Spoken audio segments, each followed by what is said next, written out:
누가복음 5장 1절에 11절 말씀을 가지고 예수를 따르는 참 제자라는 그런 제목으로 함께 은혜를 나누겠습니다. 요즘 날씨가 춥습니다. 나름대로 이런 기온 혹은 기후를 견디기 위해서 여러분 어떻게 이 추위를 준비하고 있습니까? 내복을 입을 수도 있죠. 목도리를 하셔도 좋습니다. 장갑을 끼셔야 되겠죠. 귀마개까지 하는 사람도 있고 마스크를 쓰기도 합니다. 여러분 이런 생활이 하루만 아니고 한 일주일을 가게 되면은 갑자기 목도리를 하지 않으면 뭔가 황해요.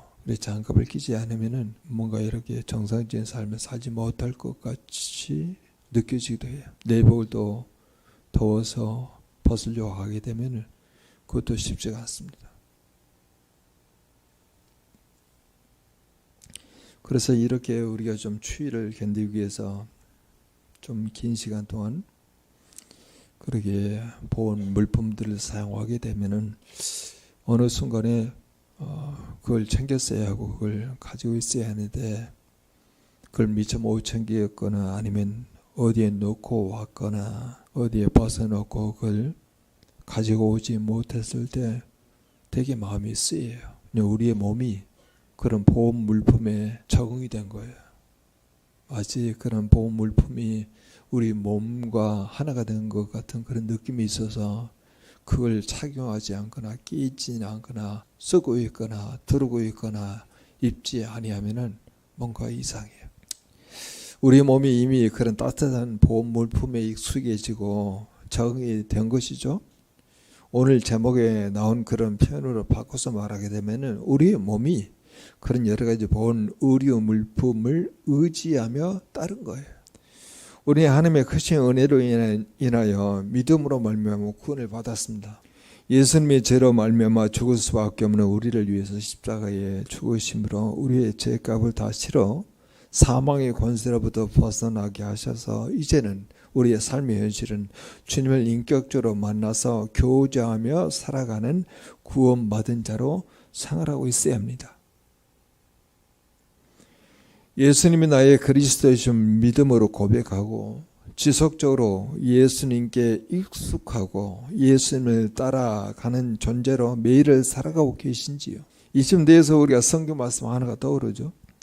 내가 그리스도와 함께 십자가에 죽었나니 이젠 내가 산 것이 아니요 내 안에 그리스도께서 사신 것이라. 내가 육체 가운데 사는 것은 나를 사랑하사 나를 위하여 자기 몸을 버리신 하나님의 아들을 믿는 믿음 안에서 사는 것이니라. 너무나 잘 알고 있는 성경 구절입니다. 그런데 하나님의 아들을 믿는 믿음 안에서를 오늘 제목에 나온 표현으로 바꿔도 크게 지장이 없어 보입니다. 하나님의 아들을 따름으로 이렇게 바꿔도 지장이 없다는 거예요. 그래서 이렇게 말할 수 있겠죠. 이제 내가 육체 가운데 사는 것은 나를 사랑하사 나를 위하여 자기 자신을 버리신 하나님의 아들을 따름으로 사는 것이라. 우리 전인 가족은 어떤 상황과 처지에 있더라도 예수를 따르는 참 제자라는 정체성을 가지고 살아야 합니다. 예수를 따르는 참 제자가 되어가는 과정을 오늘 본문을 통해서 확인하여 우리도 매일 예수를 따르는 참 제자로 살아가고 있는지를 점검해야 해요. 예수님 지금 게네사렛 호수가에 서 계십니다. 갈릴리 바다에 이름이 많아요. 구약에서는 긴네렛 혹은 긴네롯, 그리고 신약에서는 디베랴, 또 갈릴리 호수 이렇게 말하게 되죠. 이 호수는 고구마처럼 생겼기에 이 남북으로 하면은 21km, 그리고 동서로 하면 13km, 전체 면적은 144만 144 제곱킬로미터예요. 그러니까 상당히 큰 호수죠. 예수는 지금 이제 호숫가에 있는데 사람들이 굉장히 많이 모여들었어요. 오늘 본문에 무리라고 그렇게 나오죠. 군중들이라 말하는 사람들이 그렇게 예수 그리스도가 갈릴리 호숫가에 서 계시는데 너무 많이 몰리니까 계속 물가 쪽으로 몰리잖아요. 더 가까이 예수 그리스도의 가르침을 듣고자 하는 사람들로 많이 모였어요. 그런데 모이는 건 좋은데 너무 많은 사람들이 예수 그리스도의 가르침을 듣기 위해서 더 많이 모이는데 너무 많은 사람이 모였어요. 그래서 예수가 있는 자리에서 뒤에 서 있는 사람들은 아마 듣기가 어려웠을 거예요. 이렇게 내가 말씀을 가르치거나 말씀을 전하게 되면 효과가 없을 것 같은 그런 마음을 가지고 있어서 예수 그리스도가 두리번거려 보니까 갈릴리 호숫가에 배 두 척이 있는 거예요. 어부들은 배에서 나와서 그물을 다 씻습니다. 그 중에 하나가 시몬이라고 하는 사람이에요. 그물을 씻는 것을 보고 그 두 척의 배는 고기잡이를 나갔다 금방 들어온 거예요. 그래서 예수님이 그 두 척의 배가 빈 배임을 알고 그 중에 한 배에 오르십니다. 허락을 받지도 않아요. 예수가 오르신 배는 바로 시몬의 배죠. 베드로 배입니다. 빈 배는 곧 어부들이 별 소득 없이 돌아왔다는 얘기죠.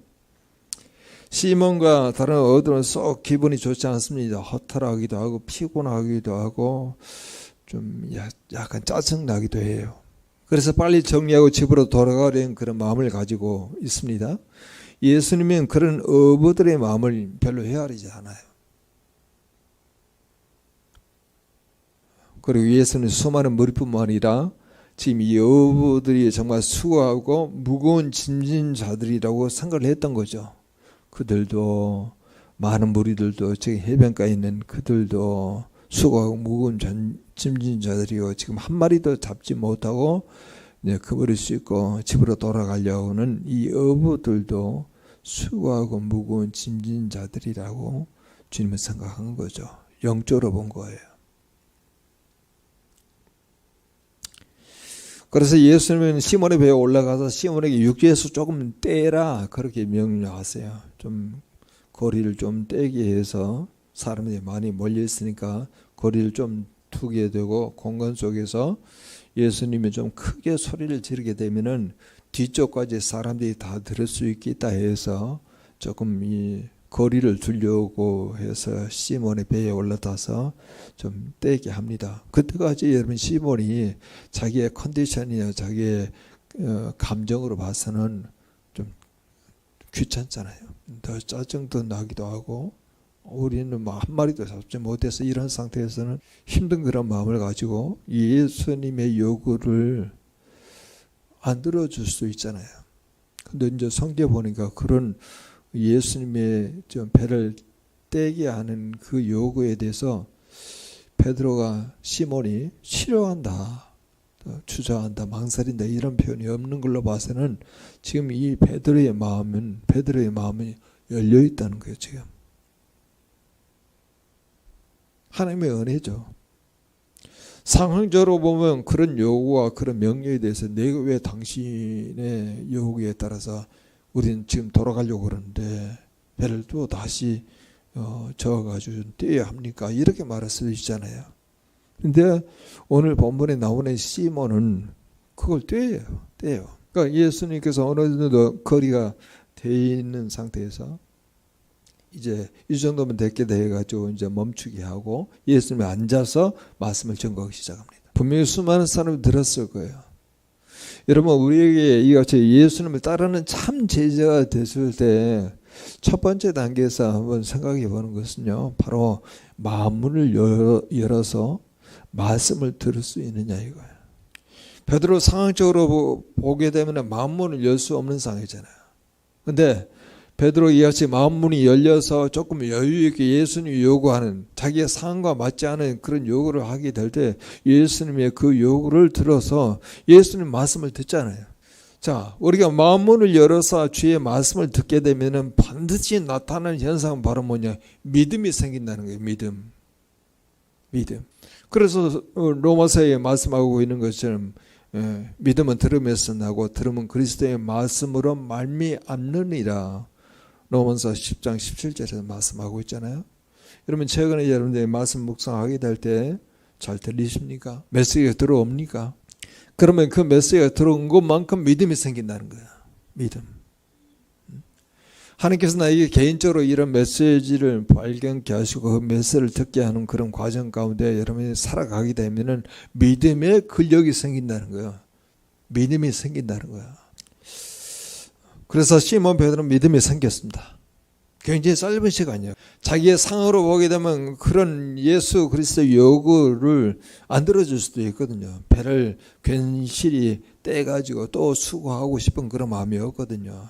근데 마음을 열려서 떼게 하고 예수 그리스도의 말씀을 그 배에서 직접 듣잖아요. 현장감 있게. 그래서 믿음이 생긴 거예요. 그런데 여러분 4절에 보게 되면 예수님이 갑자기 시몬에게 말씀하십니다. 뭐라고 말씀하냐면 예수님이 깊은 데로 가서 그물을 내려 고기를 잡으라 그렇게 말씀하시는 거예요. 갈릴리 호수의 가장 깊은 곳은 43m예요. 꼭 그렇게 가장 깊은 곳에 가서 고기를 던져라 이렇게 말하는 법은 아니지만 그래도 깊은 데 가서 그물을 내려서 고기를 잡으라 이렇게 말한 거죠. 과연 베드로는 하나님의 은혜로 주신 믿음으로 상황과 현실을 극복할 수 있을까요? 아니 밤에 새도록 고기를 잡았잖아요. 이미 경험치가 있잖아요. 그리고 갈릴리 호수에서는 고기를 잡는 것은 대낮에는 아침에는 잡지를 않아요. 그리고 상황적으로 보게 되면 깊은 데는 고기가 많이 있지 않아요. 그런데 이것이 목수인 직업이 목수이신 예수 그리스도가 깊은 데로 가서 그물을 내려 고기를 잡으라고 하는 이 명령을 이 말씀을 들어야 하느냐 그 말씀을 믿어야 하느냐 그 말씀을 순종해야 하느냐 갈등이 오지 않겠어요? 왜냐하면 갈릴리 호수는 너무나 깨끗하기 때문에 그물을 내리게 되면 고기가 다 봐요. 그래서 밤에 고기를 잡았거든요. 그러니까 어부로서 잔뼈가 굵은 이 베드로의 입장에서는 그 말씀을 그대로 순종한다는 게 갈등이잖아요. 나의 경험치, 나의 어부로서의 전문가로서는 목수이신 예수 그리스도가 말하는 그 내용과는 상당히 충돌을 일으키잖아요. 그 말을 믿어야 할까? 그럼 내가 지금 처하고 있는 상황과 현실이 더 설득력이 있는 것이죠. 밤이 맞도록 밤이 새도록 내가 고기를 잡았는데 고기가 없는데 그렇게 말씀하시면은 제가 따르기 어렵습니다. 이렇게 말하는 게 정상인데 지금 예수님이 말하고 있는 그 내용은 상당히 이 어부로서의 잔뼈가 굵은 이 베드로의 입장에서는 좀 받아들이기가 어려운 그런 요구였습니다. 고기잡이에 대한 지식은 훨씬 베드로가 많잖아요. 경험도 많고요. 시몬은 고기를 잡기 위해서 지난 밤을 세운 까닭에 몹시도 지쳐 있었고 게다가 깨끗하게 씻어놓은 그물을 다시 내려서 간 밤에 헛수고를 다시 하고 싶지 않을지도 몰라요. 그런데 여러분 이제 5절 한번 봅시다. 5절 같이 한번 읽어보죠. 시몬이 대답하여 이르되 선생님 우리들이 밤이 새도록 수고하였을 때 잡은 것은 어찌면은 말씀에 의지하여 내가 그물을 내리리이다. 여러분 극구하죠? 상황과 현실의 지배를 받지 않는다는 거예요. 지금 우리가 마음을 열어서 말씀을 듣게 되면 믿음이 생겨서 그런 상황과 현실의 지배를 받지 않아요. 믿음이 생기기 때문에. 그래서 오늘 5절에서 그걸 극복해 나가잖아요. 내가 지난 밤이 새도록 고기를 잡았지만 한 마리도 못 잡았는데 내가 말씀을 의지하여 그물을 내리리다 이렇게 말하잖아요. 이게 굉장히 우리의 삶 가운데 우리가 이렇게 선택하고 결정하는 게 너무나 중요하다. 외인 그르듬의 그 조직신학에서 나오지 않습니까? 성경 모든 구절에서 하나님 말씀이라고 그렇게 주장한다. 근데 하나님 말씀을 믿고 순종하지 아니하면은 하나님을 믿고 순종하지 않는 것과 같다. 이렇게 말하잖아요. 믿음이 생겼어요. 하여튼 진정한 그 믿음이 자기 안에 생겨서 그 위에도 베드로가 이 실수하기도 하고 죄를 범하기도 하지만 그래도 지금 이렇게 말씀에 의지하여서 그물을 내리리다. 환경과 상황이 지배를 받지 아니고 그렇게 이야기하는 그 내용으로 봐서는 믿음으로 지금 그물을 내리잖아요. 그래서 성경 우리에게 이렇게 말합니다. 순종이 제사보다 낫고 듣는 것이 순양의 기름보다 낫다. 그렇게 말하는 거예요. 듣고 순종해야 하잖아요. 우리가 예배 드리는 것도 순종하지 아니하면 예배의 목적을 이루지 못하는 거예요. 예배를 통해서 하나님의 메시지, 하나님의 말씀을 듣고 순종하는 것이 예배의 최종 목표예요. 묵상도 여러분 동일한 거 아니겠습니까? 하나님의 말씀을 묵상해서 하나님이 주신 그런 메시지를 발견하여 그 메시지를 살아내는 것이 묵상의 최종 목표거든요. 그런데 오늘 베드로는요, 그걸 행동으로 보여주죠. 그런데 예수님의 지시에 따라서 그물을 던져서 잡은 고기는 여러분 어떻습니까? 상상을 초월할 만큼 엄청나게 많은 고기가 잡힌 거예요. 베드로가 잡은 고기가 너무 많아가지고 그물이 찢어지잖아요. 그래서 다른 배에 있는 동무들에게 와서 도와달라 그랬더니 그 다른 동무들도 배에다 채우게 돼서 배가 막 가라앉잖아요. 이건 베드로가 이제껏 살아왔던 어부로서의 경험치와 전문가로서는 도저히 경험될 수 없는 상황이에요. 하나님께서 이렇게 축복하시게 되면 이런 일들이 있겠구나. 베드로가 그걸 깨닫는 거죠. 그래서 베드로가 큰 깨달음을 가지고 갑자기 그렇게 이야기하는 거예요. 주여, 그 앞에서는 선생님이요 그렇게 말하고 있다가 오늘 본문에 보니까 뭐라고 되니까 주여 이렇게 말하는 거예요. 그리고 8절에도 누가라고 하는 저자가 이렇게 말합니다. 시몬, 계속 시몬이 이야기하다가 8절에서 뭐라고 얘기하면 시몬 베드로라고 이야기해요. 누가 보면 이런 시가 다 끝나고 난 모양의 기록이기 때문에 베드로라고 하는 그 내용은 이 상황과 베드로라고 하는 이름을 받은 그 경우의 시간의 간격이 있어요. 훨씬 뒤에 베드로가 온 이름을 받잖아요. 근데 여기 누가는요, 시몬에게 베드로 이 이름 붙여요. 베드로라는 뜻은요, 반석이라는 뜻이잖아요. 반석은 바로 뭡니까? 주는 그리스도의 살아계신 하나님의 아들이십니다. 바요나 시몬아 이제 너희 이름을 베드로라 하리라. 그러니까 믿음의 반석이라는 뜻이에요. 그래서 누가는 지금 이제 베드로가 믿음이 생겨서 베드로라고 하는 이름은 한참 뒤에 나오는 건데 받는 건데 여기야 누가는 편집해서 시몬 베드로하고 이름을 붙인 거예요. 그러면서 예수의 무릎 아래 엎드려서 주여 나를 떠나소서 나는 죄인으로서이다 이렇게 갑자기 좀 생뚱맞은 그런 고백을 해요. 왜 이런 고백이 가능했을까? 예수 그리스도는 우리의 경험치를 뛰어넘어서 우리가 살아왔던 그런 배움과 전문가로서 경험했던 그런 세계를 뛰어넘어서 무엇이든지 하실 수 있는 분이시구나. 그럼 보통은 그냥 그 랍비 정도, 선생 정도가 아니고 랍비 이상의 존재라고 하는 것을 깨닫는 거예요. 더 나아가서 이게 하나님의 아들이구나, 하나님은 메시아구나라고 하는 것을 깨닫기 때문에 갑자기 자기를 겸손하게 예수의 무릎 앞에 엎드려서 나는 죄인입니다. 나를 떠나소서 이렇게 말한 거예요. 하나님을 경험하고 있는 거잖아요 지금. 여러분 이 내용은요 베드로의 삶 가운데만 경험되는 내용이 아니에요. 우리와 함께 하시는 그 주님이 항상 우리와 함께 하시는 그 주님을 경험할 수 있는 기회가 매일매일 우리에게 주어지고 있다는 거예요. 그러면 우리에게도 주님 말씀하죠. 항상 우리가 마음을 열어서 주의 말씀을 듣게 되면 믿음이 생기게 되고 그리고 상황과 현실의 지배를 받지 않고 더욱 말씀에 의지하여서 행하는 그런 삶이 계속 경험되게 되면은 주님께서 뭐라고 이야기합니까? 엄청난 그런 기적과 이적을 통해서 축복을 받게 하시겠다는 거예요.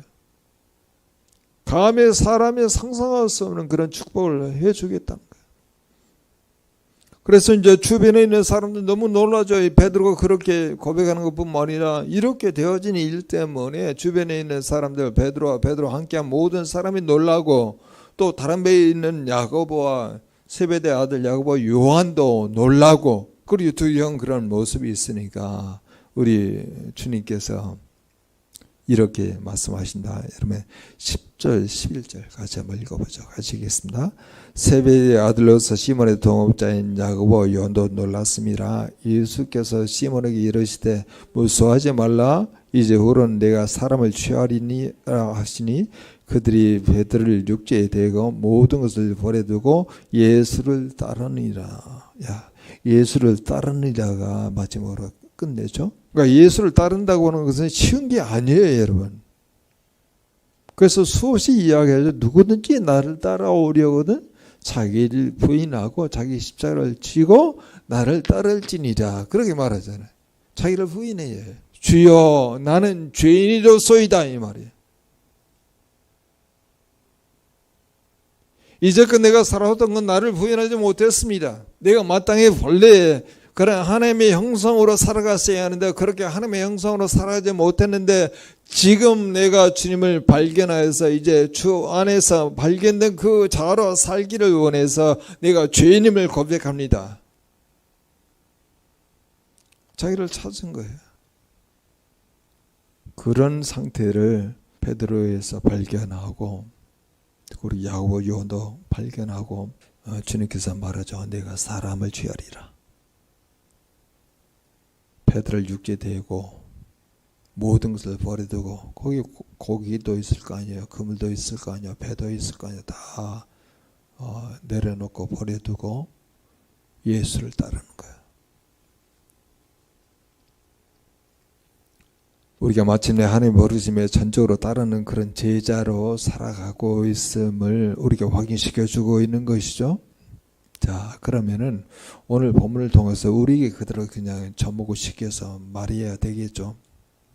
우리 항상 마음문이 열려 있습니까? 상황적으로 여러 가지 쪼이는 상황이 있다 하더라도 베드로처럼 아무런 고기를 잡지 못해도 수고하였잖아요. 수고의 대가가 수고의 결과가 없어도 우리의 직장과 가정과 우리의 사역의 범주에서 뭔가 효과적으로 뭐가 나타나지 않아도 그때 마음문이 열려 있습니까? 마음문이 열려서 말씀을 들을 수 있습니까? 그런데 주님께서 약속하시잖아요. 우리의 마음을 열어서 말씀을 들게 되면 믿음이 생긴다는 거예요. 믿음이 생기게 되면요, 상황과 그리고 현실의 지배를 받지 않아요. 감정의 지배를 받지 않아요. 자기의 거짓 자아로 지배를 받지도 않아요. 그리고 더욱 말씀에 의지하여서 행하게 돼요. 그러면 엄청난 축복을 받게 되는데, 여러분 이걸 한번 우리가 이렇게 통과해 보자는 거예요. 이렇게 한번 이렇게 통과하게 되면은 이것이 우리 안에 적응이 된다는 거예요. 엄청난 축복까지 가보자는 거예요. 그렇게 되면 마침내 하나님의 부르심에 전적으로 따르는 제자로 살아가는 거예요. 우리 하나님을 따르는 그런 제자로서의 삶, 우리가 죽을 때까지 살아갈 수 있는 그런 탄력성 있는 그런 흐름으로 나갈 수 있음을 우리에게 약속하고 있기에 우리가 함께 기도합니다. 정말 이 엄청난 축복을 받아서 하나님의 부르심에 따라 전적으로 따르는 그런 제자로 살아가는 그런 과정까지 한번 통과해보자. 그래서 이 내용을 가지고 우리가 함께 기도합니다. 정말 우리가 마음을 열어 말씀을 듣게 되면 믿음이 생겨 상황과 현실의 지배를 받지 아니고 더욱더 말씀에 의지하여 행하게 되면 엄청난 축복을 받게 되어 마침내 하나님의 부르심에 전적으로 따르는 제자로 살아가게 하소서. 다 같이 통성으로 기도합니다.